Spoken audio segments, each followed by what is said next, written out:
ഇപ്പോൾ നമ്മുടെ നാട്ടുമ്പുറത്തൊക്കെ സംഭവിക്കാവുന്ന കാര്യങ്ങളാണ് അങ്ങോട്ടും ഇങ്ങോട്ടുമൊക്കെ പരസ്പരം അടികൂടലും കയ്യും കാലുമൊക്കെ തല്ലിയൊടിക്കലും പരിക്കേൽപ്പിക്കലും എല്ലാം.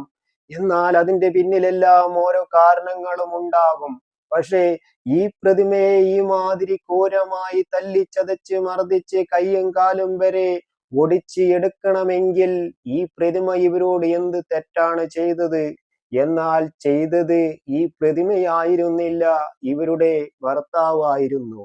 ആ പ്രതിമയുടെ കൈകളിൽ പിടിച്ചിട്ട് ഓ എന്തു മൃദുലമായ കൈകൾ, നല്ല സ്മൂത്ത് എന്നു പറഞ്ഞതിനാണ് ഇത്രയും ക്രൂരമായി ആ പ്രതിമയോട് ഈ ഒരു സ്ത്രീ പെരുമാറിയത്. തല്ലിച്ചതച്ച് ചവിട്ടി കയ്യും കാലും വരെ ഒടിച്ച് കൈയിനെ വരെ വെട്ടി മാറ്റിയെടുത്തത്.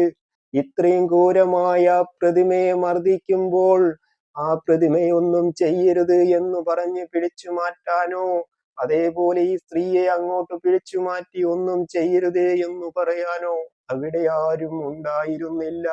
പാവമായ നിരപരാധിയായ പ്രതിമ തല്ലുകളും ചവിട്ടുകളും എല്ലാം കൊണ്ട് നിൽക്കുകയാണ്.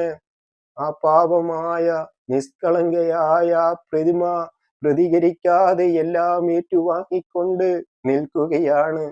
എന്നാലും ഇത്രയും ക്രൂരമായ ആ പ്രതിമയോട് ചെയ്യുവാൻ എങ്ങനെ മനസ്സു വന്നു?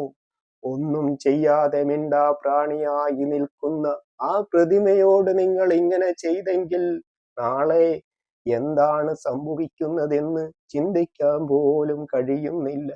എന്തായാലും സംഭവിക്കുന്നതെല്ലാം നല്ലതിന് സംഭവിച്ചു കൊണ്ടിരിക്കുന്നതും നല്ലതിന് ഇനി സംഭവിക്കാൻ പോകുന്നതും നല്ലതിനാകട്ടെ എന്ന് പറഞ്ഞുകൊണ്ട് ഈ വീഡിയോ ഞാൻ ഇവിടെ അവസാനിപ്പിക്കുന്നു. വേറൊരു വീഡിയോയുമായി വീണ്ടും കാണാം.